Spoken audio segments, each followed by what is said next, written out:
All right, getting an update on this. Right now, it is around 20 to 12. We are bringing in 61 amps out of 2100 watts, 1.67, almost 1.7 kilowatts, 1700 watts out of 2100 on 4 used mono panels that are like 290 to 270, and then 4 poly panels that are 250 watt used. Those things are like probably 8 to 15 years old, and they're still giving me an excellent output of here. So we're charging up these 2 batteries. This was down to 40 and 45%.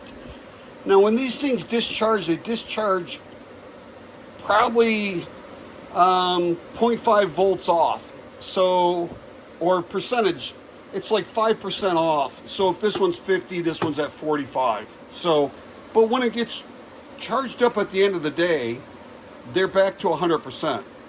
Now I had to kick up, because this doesn't have lithium, it has a user for the battery charging. I had to put it up at 28.4, and I believe it was 27. Oops, let's see where we put that. 28.8 on our charging on our batteries, so it'd be 14.4 in each one. And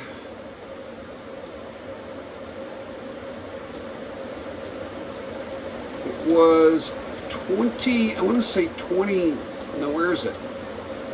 27.2 on the float. So we have to have it at 28.8 for charging, and then 27.2 on float to be able to get these to go up to 100%. So that's working really well.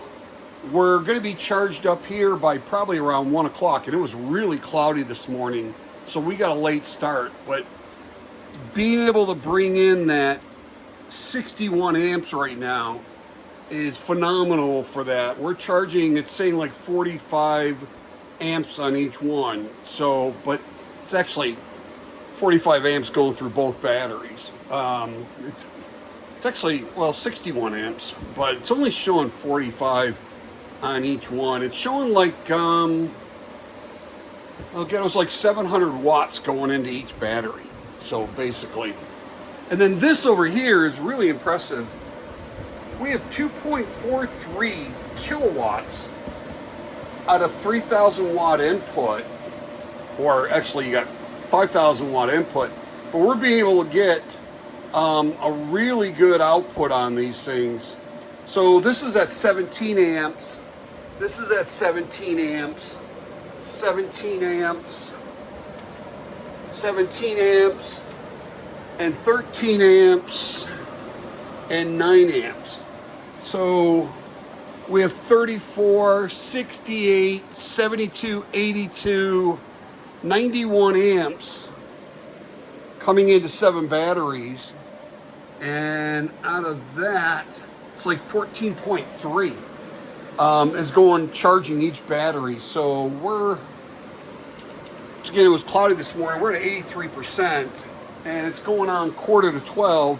So we're doing really good on both systems. But this is an independent system just for the EG4 12,000 BTU over here for that. And that's running on turbo on 61 degrees. That's on as cold as it'll go. And that's keeping this 3-car tandem garage cold.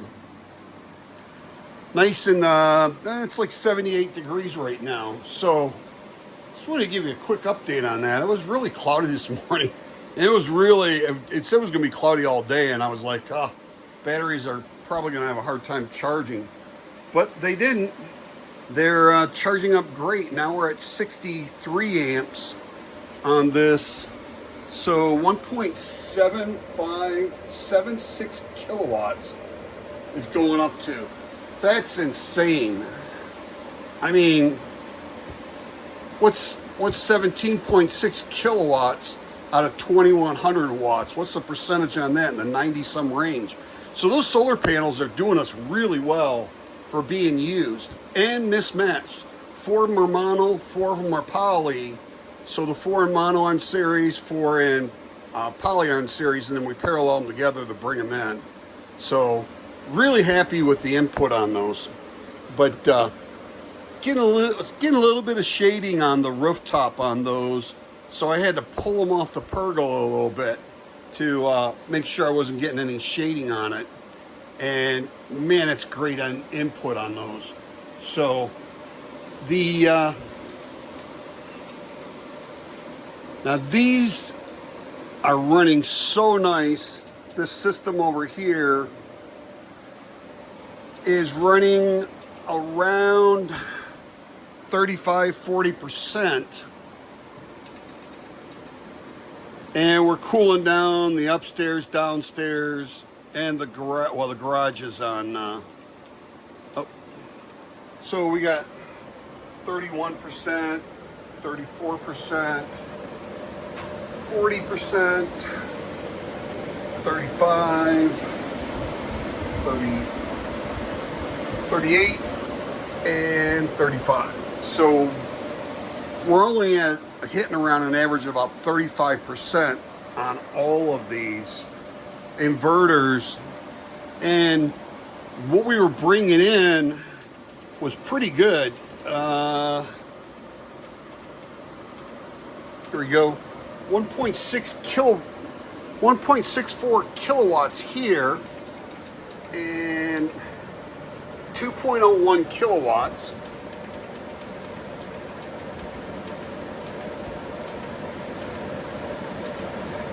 Oops, 2.32 kilowatts.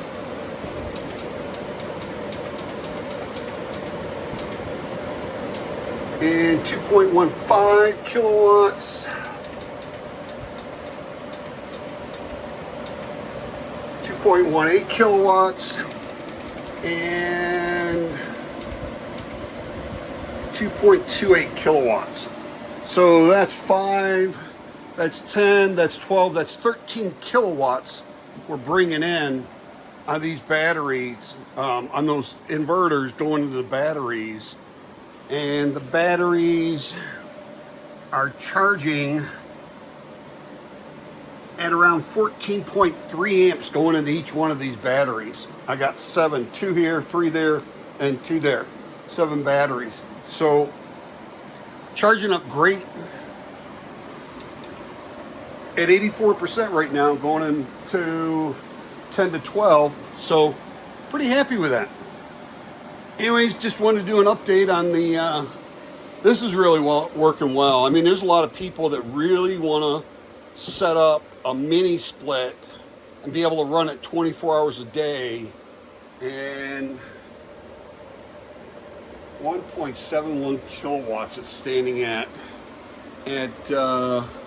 64 amps, 65 amps coming into these batteries. So that's 30 amps in each one of those. Before, with that, our BOugeRV charge controller, this one right here, we were only getting 30 amps at best into this, going into both batteries. So, you know, this is double that, over double that.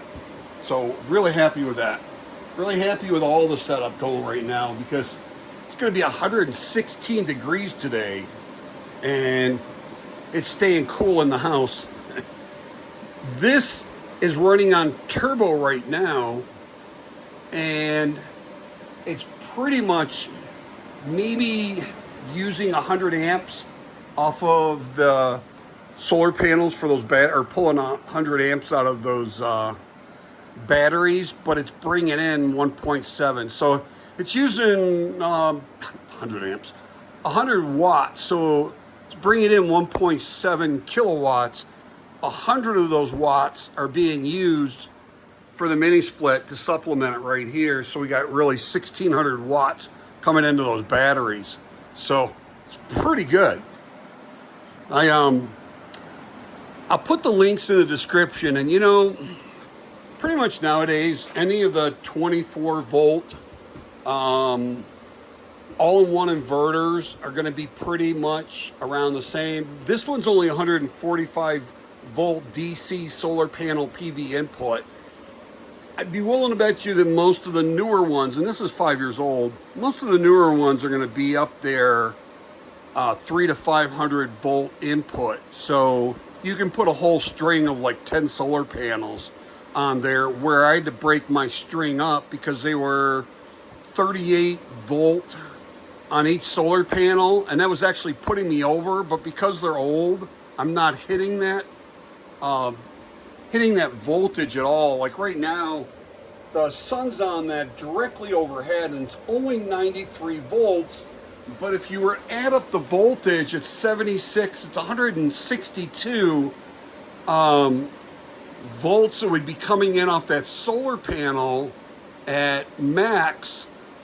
And it's like 32 on the lower one, but those solar panels are doing fine. And I notice usually when you put them in parallel, this voltage will drop as well.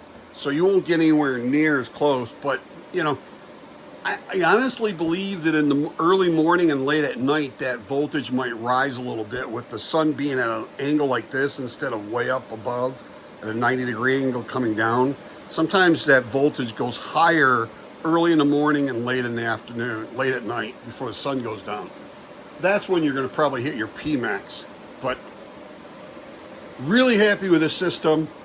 It's charging our batteries so that we can run our batteries overnight and run our mini split during the day while we're charging our batteries back up.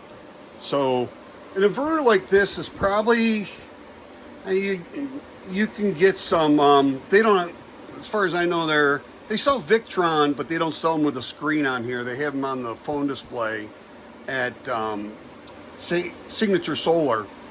But these, you might have to go to mppsolar.com to get one of these. But I think a lot of the ones now, they're going to be a better one where you have a higher voltage input from your solar panels for 24 volt. So, and they're going to probably have a lithium iron setting on here for the charging, as where this one doesn't.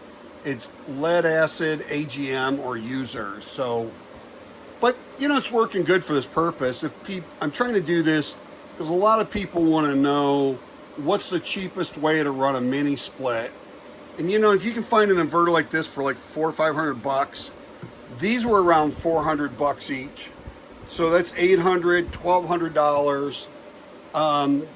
And then the EG4 over here, that's like $1,400 and some dollars right now.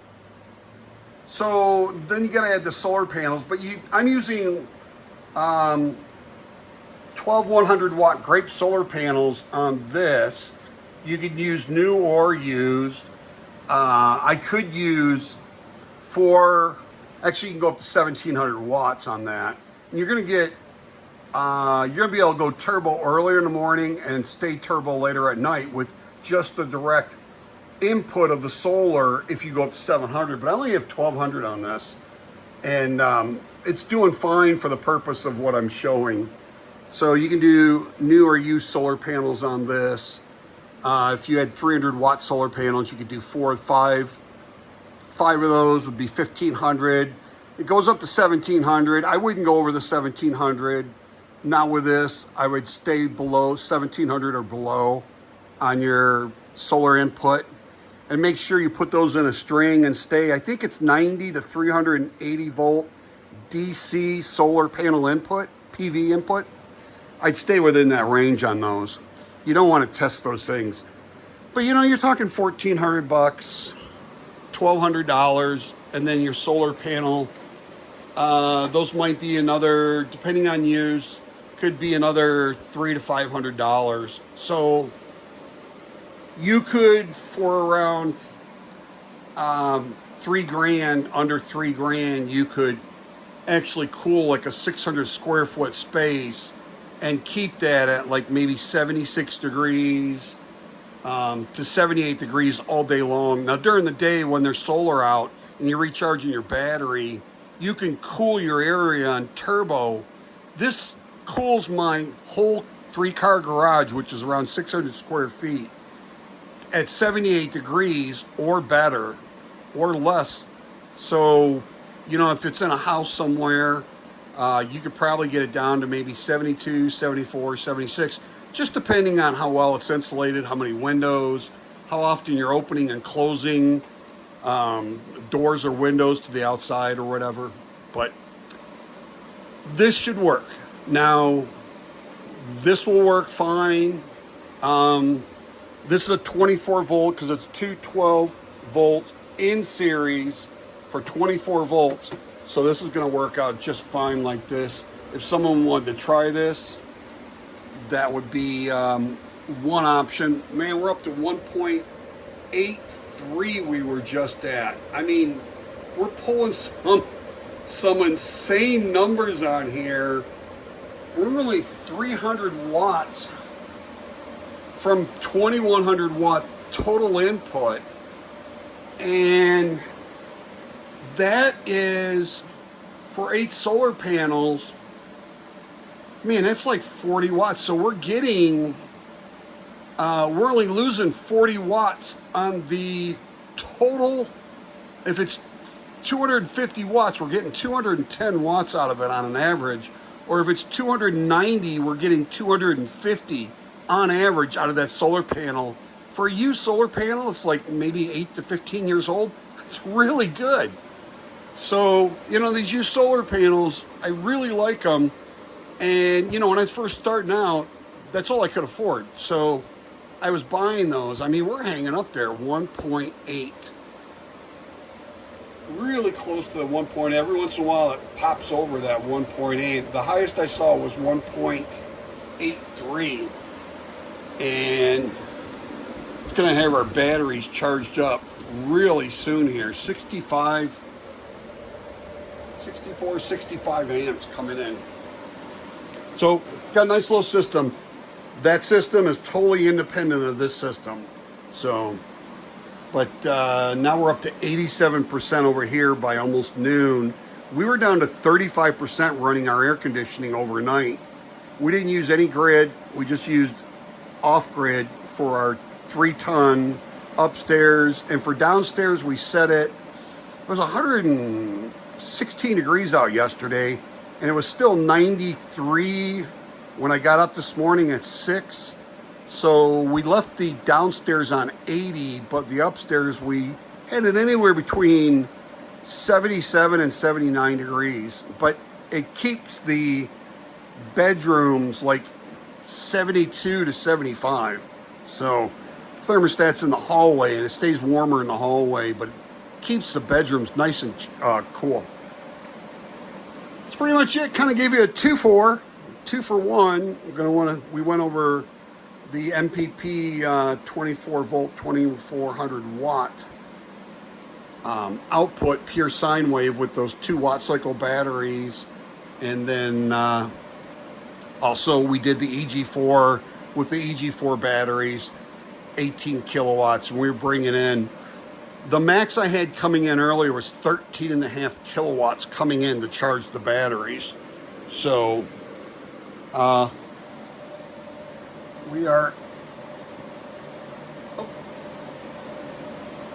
at 13, 14, 15. We're at 15.1 amps coming into each of these batteries. Pretty impressive. Pretty much it. If you have any anything that you'd like to send me to test, inverters, batteries, solar panels, flexible solar panels, portable solar panels, anything like that you'd like me to test, mini splits, even mini splits for my RV. I have a mini split in my RV, the rooftop or a mini split to use on a house or an RV, just contact me at DIYSolarGuy1@gmail.com. And you can talk to me about testing out some of your products.